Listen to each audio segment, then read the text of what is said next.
Good morning friends, welcome back to my channel Sumesh ক্রিয়েশনে সবাইকে স্বাগত। আশা করছি সবাই ভালো আছো, সুস্থ আছো।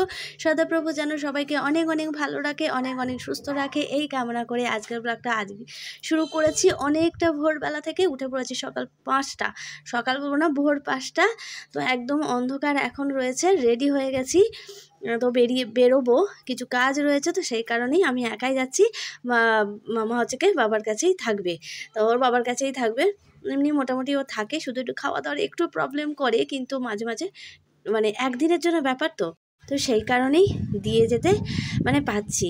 যাই হোক, মানে এই প্রথম মনে হয় ওকে ছাড়া আমি একটা রাত কাটাবো।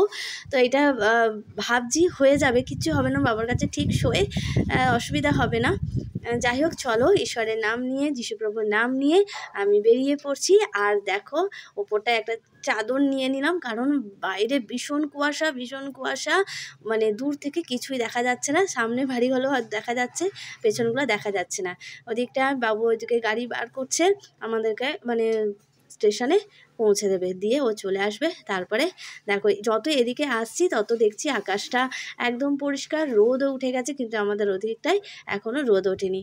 যাই হোক, যেদিকে যাচ্ছি সেদিকেই একটু পরিষ্কার পরিচ্ছন্ন আকাশ থাকলে বেশ ভালোও লাগে, যাওয়াটাও খুব তাড়াতাড়ি হয়, মন মেজাজও ভালো থাকে। তো যাই, যে কাজের জন্য আমি যাচ্ছি, যে উদ্দেশ্যে আমি যাচ্ছি, সেটা যেন সফল হয়, এই কামনা করছি। ঝদাবাবুকে অনেক অনেক করে ডাকছি যেন আমার সমস্যাগুলো সব মিটে যায়। তো চলো, এদিকে সুন্দর করে আমি এই হুগলি ঘাটটা পার করে গেলাম, যেটা তোমাদের সঙ্গে শেয়ার করলাম, বেশ ভালো লাগলো।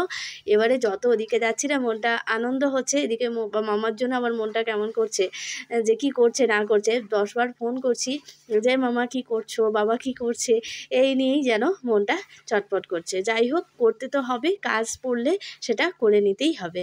তো চলো, তোমাদের সঙ্গে আজকের এই যাত্রাটা আমি শেয়ার করলাম আমার বাড়ি যাওয়ার উদ্দেশ্যে। তো এদিকে আমি কেটে কেটেই যাচ্ছি, ব্যান্ডেল হয়ে, নৈহাটি হয়ে, তারপর শিয়ালদায় পৌঁছে আমার এদিকে ডায়মন্ড হারবার ট্রেনটাও ধরে নিয়েছি। সারা দিনে রোদের এতে চোখ মুখের কি হাল, সেটাই তোমাদেরকে একটু দেখালাম। তারপর আস্তে আস্তে আমার গাড়ি একদম ডায়মন্ড হারবারের প্ল্যাটফর্মের উদ্দেশ্যে একদম চলে এসেছে। এবারে নামবো, মনটা খুব খুশি খুশি হচ্ছে, চেনা পরিচিত জায়গা দেখে এবারে নেমে পড়বো। তো চলো, প্ল্যাটফর্মে ট্রেন ঢুকে গেছে, এবার আস্তে আস্তে গুটি গুটি পায়ে আমার নিজের কাজের উদ্দেশ্যে এগিয়ে যাই।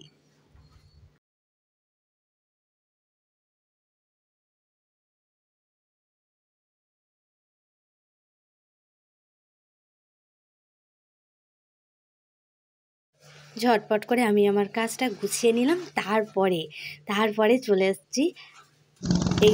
এইটা যদিও আমি পরে এই ভিডিওটা পেয়েছি, সেই সময়টা ঠিক মতন পাইনি, তাও তোমাদের সঙ্গে এই ভিডিওর মাধ্যমে আমি শেয়ার করলাম। দেখো এতটা সুন্দর, এটা হচ্ছে আমাদের হুগলি নদী, বিশাল বড় এই নদীটা। আমাদের ওদিক থেকে যে গঙ্গা নদীটা, এই কলকাতার ওপর থেকে এসে তারপরে এই হুগলি নদীর মাধ্যমে তোমার একদম বঙ্গোপসাগর মিশেছে। এটা হচ্ছে হুগলি নদীতে, এখান থেকে প্রচুর জাহাজ চলাচল করে, সেটাই তোমাদের সঙ্গে শেয়ার করলাম। আওয়াজটা দেখেছো, এতক্ষণ মনে হচ্ছিল যে ওটা জাহাজের আওয়াজ না, ওটা ওই সামনে ভটভটিটা গেল সেইটার আওয়াজ। তো মনে হচ্ছে কোনটা ভটভটির আওয়াজ আর কোনটা ওই জাহাজের আওয়াজ, পুরো গুলিয়ে ফেলো না যেন। যাই হোক, দেখতে দেখতে বেশ ভালো লাগছে, তোমাদের সঙ্গেও বেশ শেয়ার করে মনটাও বেশ ভালো লাগলো।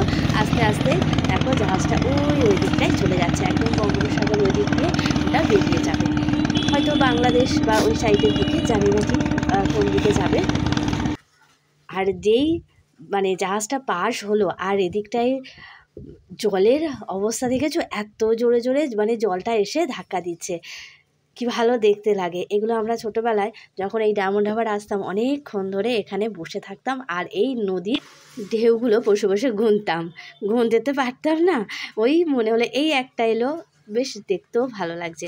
তো চলো, আমার এদিকটায় মোটামুটি কমপ্লিট হয়ে গেছে কাজ। এবারে একটু ঘুরু না করলে হবে না, আমার একটু কেনাকাটার বাতিক তো রয়েছে, সবসময় একটু নতুন নতুন জিনিস কিনতে বেশ পছন্দ করি। তো চলে এসেছি এম বাজারে, তো আমার জন্য, মেয়ের জন্য কিছু জিনিস কিনলাম, সেটা আমি বাড়িতে গিয়ে পরে শেয়ার করে দেব যে কী কী কিনেছি।